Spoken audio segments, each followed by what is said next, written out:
Hi, I'm Ben. And I'm Nick. And we are Death Cab for Cutie, and this is Enemy.com.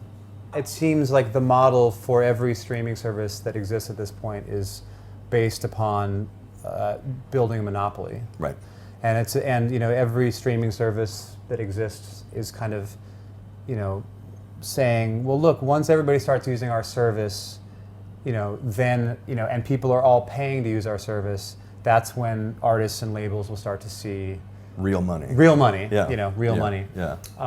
But that's just not how it's going to happen. I think that everybody's going to continue to use the service they're already using for a number of reasons. I mean, if somebody uses Spotify, they've got all their playlists in there. They've got all their. They're not just going to, and it's the same price as Apple. Tidal is the same price as Spotify. They're all the same. They all do. Their platforms differ. And the way they're laid out on your screen is different. But in essence, I don't see much of a difference between any of them at this point. So, but every one is kind of set up to say, like, well, when everybody's using our service, when everybody leaves Spotify to go to Apple, or when everybody leaves Tidal to go to, you see what I'm saying?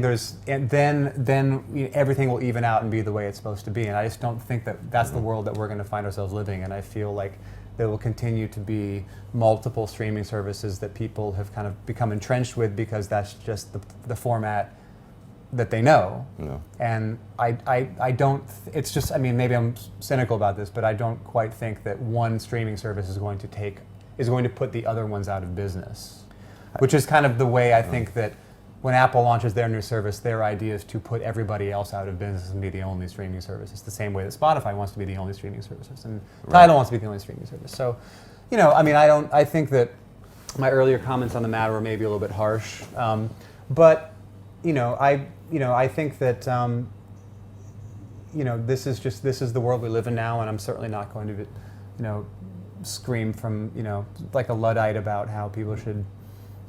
Back in my day, we bought records and we liked it. That's just not the world we live in anymore. I use the streaming services; we all use them, and I think, one just needs to find whatever works best for them as a consumer, and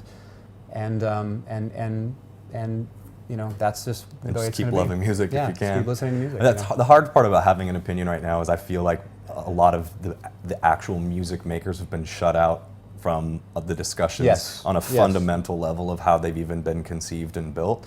So it seems this abstract thing. Like there are labels and venture capitalists that are all sitting around tables negotiating rates and values so they can all become millionaires, and they're all very happy and they've got these great services, and then they get to have these big announcements and talk about this new service that's going to make revolutionize the music industry.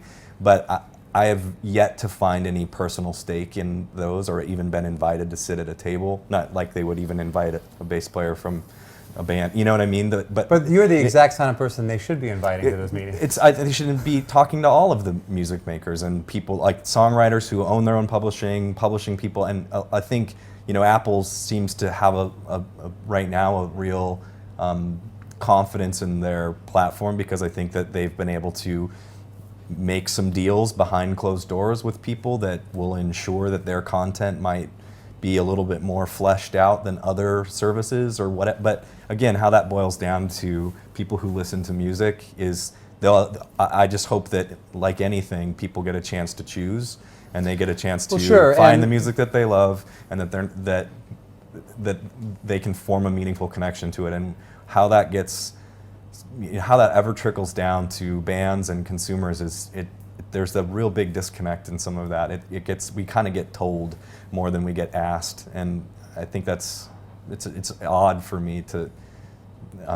So I end up just feeling kind of, I don't get enthusiastic or excited. It doesn't feel revolutionary to me. It just sort of feels, I don't know. It's weird. Well, yeah. I mean, it's I think that a lot of these. A lot of these platforms are kind of, they want to make the claim of being artist friendly, but in actuality, it's, I don't know an act, I don't know any kind of small struggling acts that have been approached by Spotify or Apple or Tidal about how they could make their platform better for artists who are not billionaires, who are not millionaires, who haven't already made their money You know, so because for me, it has a lot to. I mean, I think that what's going to allow bands to and artists to kind of excuse me, survive in this new landscape is a lot of is if these kind of companies actually go out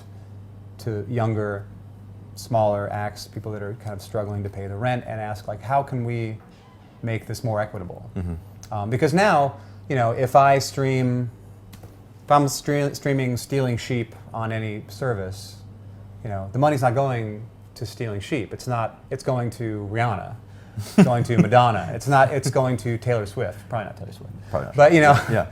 it's going to the larger acts the most amount of people on those services are streaming.